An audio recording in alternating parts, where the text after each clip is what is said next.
바로 이야기를 시작하도록 하겠습니다. 저는 무척이나 평범한 사람이에요. 집안, 학벌, 외모, 다니고 있는 회사까지 전부 다 평균이거든요. 저는 살아온 인생을 한번 생각해보면 어렸을 때부터 항상 평균에 해당하는 사람이었던 것 같습니다. 항상 무엇을 해도 중간을 유지하는 그런 아이였어요.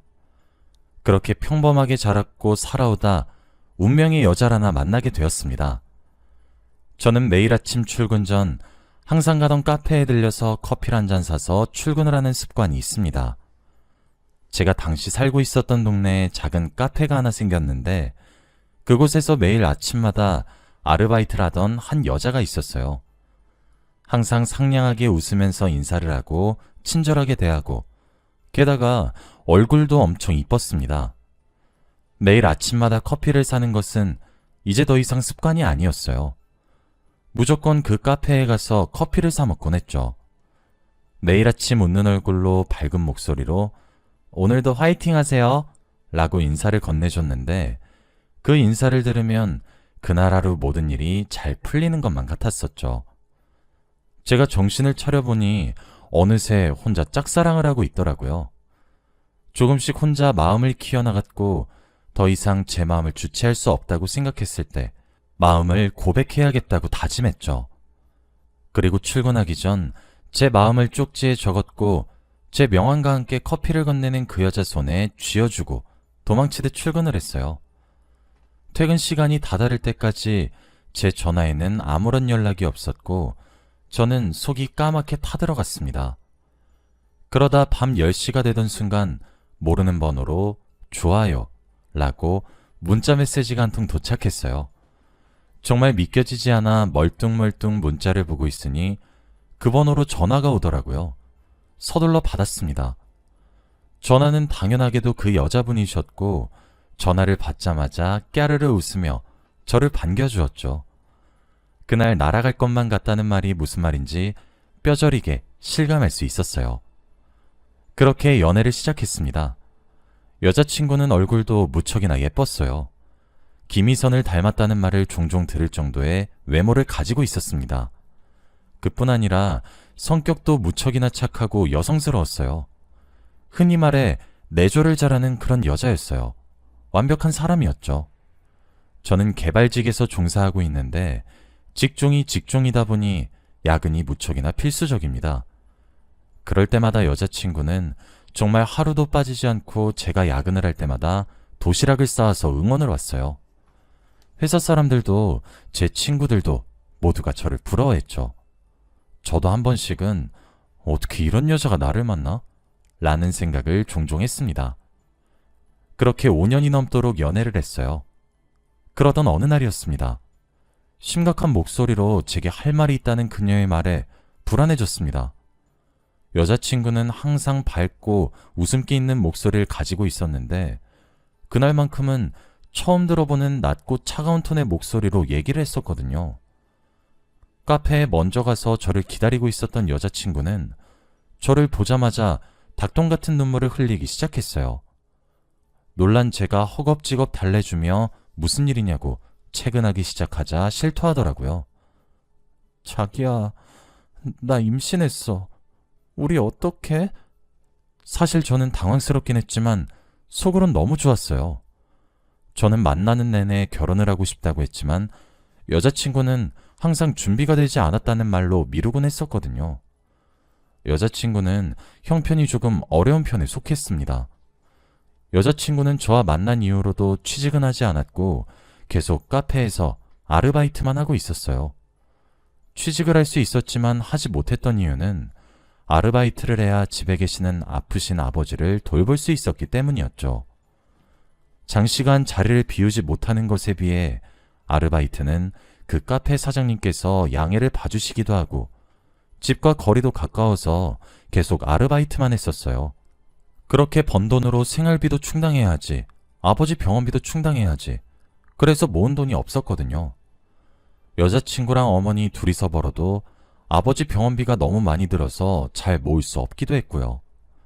그동안 저는 제가 많이 모아놨으니 괜찮지 않냐고 여러 번 설득했지만 여자친구는 용납하지 않았어요. 그런데 아이가 생겼다? 제게는 정말 선물 같은 존재였어요. 드디어 사랑하는 여자를 제가 책임질 수 있다는 생각에 오히려 설레기 시작했죠. 어떡하냐고 눈물을 뚝뚝 흘리는 여자친구에게 저는 큰 소리를 땅땅 치며 결혼하자고 했습니다. 모은 돈이 없어도 괜찮다고, 내가 많이 모아뒀다고 하면서요. 여자친구는 제 말에 안심이 되었는지 펑펑 울기 시작했고, 저희 두 사람은 결혼 준비를 빠르게 시작했어요. 저희 집에서는 탐탁치 않아 했지만 제가 너무 좋아하고 있기도 하고 아이까지 생겨서 여자친구를 며느리로 받아들이셨고, 여자친구네 집에서는 면목 없어 하시면서 절 반갑게 맞이해 주셨어요. 그렇게 3개월 뒤 여자친구의 배가 더 불러오기 전에 우린 결혼을 했습니다. 그런데 결혼을 하고 한 집에 같이 살기 시작하면서 아내 행동이 조금 이상해졌어요. 5년이란 시간 동안 연애를 하면서도 거의 매일같이 만나곤 했었는데 단 한 번도 보지 못한 행동을 하기 시작했거든요. 엄청나게 예민해졌어요. 조그마한 것에도 불같이 화를 내기 시작하다가도 미안하다고 막 울기도 하고 그러더라고요. 임신을 하면 호르몬 때문에 여자가 힘들다더니 그래서 그런가 싶어서 저는 찍소리 한 번 하지 않고 다 맞춰주었고 모든 짜증과 화를 받아줬어요. 힘들지 않았다면 거짓말이겠지만 제가 힘든 것보다 아내가 너무 위태로워 보여서 걱정이 많이 되었습니다. 하지만 임신 6개월 차 정도가 되었을 때부터 아내의 언행은 더 악화되었습니다. 조금만 수가 틀려도 집을 나가기 시작했어요. 처음엔 요 앞에 한두 시간 산책을 하는 것이겠지 하며 그냥 아내의 기분이 환기되기를 기다렸습니다. 실제로 한두 시간 정도 뒤 다시 집에 들어와 제게 사과하기도 했거든요. 그런데 시간이 점차 늘어났어요. 처음엔 한두 시간, 그 다음엔 3-4시간. 결국 하루가 지나도 집으로 돌아오지 않는 날들이 생기기 시작했죠. 그러지 말라고 좋은 말로 타이르고 애원하고 매달렸지만 제가 그럴 때면 나도 이런 내 자신이 너무 싫어 하면서 눈물을 뚝뚝 흘리니 정말 어떻게 대처를 해야 할지 모르겠더라고요. 저는 아내가 지금 정신적으로 심리적으로 내몰린 것 같다는 생각을 하게 되었고 많이 불안한 상태라고 판단했습니다. 그래서 친정에 가서 부모님과 요양을 하는 것이 어떻겠느냐고 제안을 했어요. 아내는 이해해줘서 고맙다는 말과 함께 제가 건넨 제안을 받아들였습니다. 아내가 가출하는 문제는 그렇게 해결했지만 아내를 친정에 보내고 나니 새로운 문제가 생겼어요. 저는 아내가 친정에 있어서 퇴근 이후 아내의 얼굴이라도 종종 보고 싶어서 찾아갔었는데 아내는 그런 저를 너무 싫어했거든요. 당신만 보면 너무 갑갑하다고. 준비되지 않은 상태에서 한 결혼이라 그런 것 같아. 나 정말 당신 얼굴만 보면 미칠 것 같단 말이야. 발작하듯 소리를 왁왁 질러대는데 정말 제가 어떻게 해야 할지 모르겠더라고요. 연락이라도 제대로 되기라나 전화를 받기라나. 그래서 찾아왔더니 얼굴도 보기 싫다며 내쫓는데 정말 미칠 것만 같았습니다. 오랜 기간을 알고 지냈던 연애 시절과 달리 180도 변한 아내의 모습에 서럽기도 하고 그런 아내의 변화가 너무 두려웠어요. 제 얼굴을 보기만 하면 뒤집어지는 아내의 모습에 저는 아내가 원하는 대로 연락도 만남도 가지지 않기로 했어요. 말이 안 된다고 생각하실지 몰라도 아내의 정서가 너무 걱정이 되었거든요. 아내가 이러다 정말 잘못될 것만 같았습니다. 결국 아내는 남편인 저 없이 혼자 아이를 출산했습니다. 서운했지만 그래도 이제는 예전 아내의 모습처럼 돌아오겠구나 기대를 가졌어요. 하지만 그건 정말 제 기대에 불과했습니다. 아이와 둘만의 시간을 가지고 싶다는 한마디만 남긴 채 아내는 호련히 사라졌기 때문이에요. 처음엔 아내가 여전히 정서적으로 조금 불안한가 싶어서 묵묵히 기다렸습니다. 그러던 어느 날 며칠 뒤 집에 들어가겠다고 하지만 신고하면 이대로 영영 돌아가지 않겠다고 제게 문자를 보냈더라고요. 그 문자에 이게 무슨 말인가 싶어 처가댁에 전화를 걸어 아내의 행방을 물어도 모르겠다는 대답만 돌아올 뿐이었죠. 오히려 아내는 제가 있는 집으로 돌아가겠다고 처가댁을 떠났다고 하더라고요. 아내는 그렇게 호련히 연기처럼 사라졌습니다. 며칠 뒤 돌아오겠다는 문자와 달리 출산 이후 하루가 지나도 이틀이 지나도 결국 6개월의 시간이 흘러도 아내는 제가 있는 집으로 돌아오지 않았습니다. 그렇다고 해서 처가댁으로 돌아온 것도 아니었어요. 신고를 해야 하나 말아야 하나 하던 어느 날이었습니다. 아내가 집으로 돌아왔어요. 상처투성이의 모습이었고 왼발은 신발이 어디로 간 것인지 맨발이었고 오른발은 신발이 신겨져 있긴 했지만 걸레짝이었어요. 거의 8개월 정도 만에 보게 된 아내의 모습에 저는 심장이 떨어지는 기분이었고 아내를 다그치며 자초지종을 물었습니다. 아내는 제 품에 안겨 오열을 하면서 그동안의 이야기를 제게 들려주기 시작했어요. 아내가 들려주는 이야기는 이러했습니다. 아이를 출산하고 저와 함께 지냈던 집으로 돌아오는 길 골목길에 돌연 누군가 다가와 억지로 승합차에 태웠다고 했어요. 거세게 반항을 하려고 해도 품에 저희 아이를 안고 있었기 때문에 아이가 다칠까 제대로 된 반항 한번 하지 못하고 아이와 함께 납치가 되었다고 하더군요. 아내를 납치한 사람은 2명의 남자였고 그들은 아내를 기절시켰어요. 기절한 아내가 정신을 차리고 눈을 떠보니 어느 날은 어딘가에 갇히게 되어 있다고 했었죠. 다행히 아이와 아내 전부 무사했고 거기서 그렇게 수개월 동안 갇혀있게 된 것입니다. 아내는 울며 불며 그들에게 살려달라고 돌려보내달라고 빌었지만 그럴 때마다 돌아온 것은 대답이 아닌 폭행이었다고 하더군요. 아내 이야기는 거기서 끝이 아니었습니다. 급작스럽게 납치가 된 것도 억울한데 아내는 저희 아이까지 그들에게 빼앗기고 말았다고 합니다. 아내는 그들이 건네는 물을 마시고 쏟아지는 잠을 참지 못해 잠이 들었는데 눈을 떠보니 깊은 산속이었다고 하더군요. 눈을 떴을 때는 이미 해가 저물어 날이 어둑어둑해졌고 위험할 수 있는 상황이었습니다. 산짐승들까지 하나둘 나타나기 시작하면서 아내는 정말 죽기 살기로 도망치기 시작했다고 했어요. 휴대폰도 지갑도 그 무엇도 가지고 있지 않았던 아내는 정말 2다리를 빠르게 움직여 살아남았다고 하더군요. 그렇게 며칠을 쫄쫄 굴으면서 도망을 치다 어떻게 그 산속을 빠져나오게 되었고 도로를 발견하게 되었다고 했죠.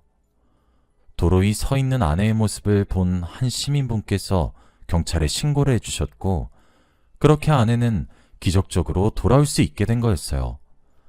비록 아이의 생사는 알 수 없게 되었지만요. 아내의 입에서 나온 이야기들을 저는 정말 믿기 힘들었습니다. 치안이 좋다고 전 세계에 소문이 자자한 대한민국에서 납치라뇨? 얼굴 한번 제대로 보지 못한 제 아이를 뺏기다뇨? 생사조차 알 수 없다뇨? 저는 정말 크게 분노했고 당장 경찰에게 도움을 청했습니다. 아내는 그런 저에게 보복을 당하면 어떻게 하냐고 울면서 매달리며 그런 저를 말렸습니다. 하지만 집안의 가장인 제가 아내와 아이를 지켜야 된다는 생각에 저는 그런 아내를 진정시키며 나만 믿으라고 했죠. 경찰은 수사에 착수하기 시작했고 거기서 가장 중요한 진술은 아내의 진술이었어요. 하지만 아내는 제대로 된 진술을 하지 못했습니다. 아내는 범행 현장의 피해자이면서 목격자도 되었지만 제대로 기억을 하지 못하고 있었거든요. 저한테 했듯이 말을 잘 하다가도 말이 도중에 잠깐씩 끊기곤 했어요. 의사의 소견에 따르면 납치가 되었을 뿐만 아니라 아이까지 잃게 되면서 너무 큰 충격을 받게 된 것 같다고 하셨어요. 그래서 머릿속에서 방어작용이 일어나게 되면서 기억이 흐릿해진 것 같다고 하셨죠. 저는 아내가 힘들어하는 모습에 가슴이 찢어질 듯 아팠고 그들을 정말 가만두지 않겠다고 또다시 한번 결심했습니다. 결국 경찰의 수사는 난항을 겪게 되었어요. 아내가 납치를 당한 곳 자체가 CCTV 하나 없는 골목길이었고 아내와 제 아이를 납치한 승합차의 색상도 번호도 알 수가 없으니 수사 자체가 진행이 되질 않았습니다. 하지만 경찰은 위대했고 끈질긴 수사 끝에 결국 단서를 찾게 되었어요. 그러나 담당 형사님께서 제게 연락해 알려주신 단서는 제가 받아들이기 힘든 진실이었습니다. 담당 형사님은 아내의 진술에 의아함을 품었다고 했어요. 기억이 온전치 않다는 점을 감안하더라도 기억 자체가 편파적으로 구성되어 있다는 기시감이 들었다고 하시더라고요. 일관적이지 않고 매번 바뀌는 아내의 진술에 어쩌면 아내가 가장 수상할 수도 있겠다는 가능성을 알게 되었고, 그렇게 아내의 정보를 알아내기 시작했어요. 그러다 담당 형사님께서 형사의 직감이셨던 건지, 만약 이 모든 것이 아내가 벌인 자작극이라면 아내가 출산한 아이와 연관된 문제일 거란 확신을 하셨다고 했죠. 그래서 아내가 아이를 출산한 산부인과에 찾아가 아내의 피부색을 물으셨다고 하더군요. 산부인과에서는 다행히도 아내를 기억하고 있었습니다. 그럴 수밖에 없었어요.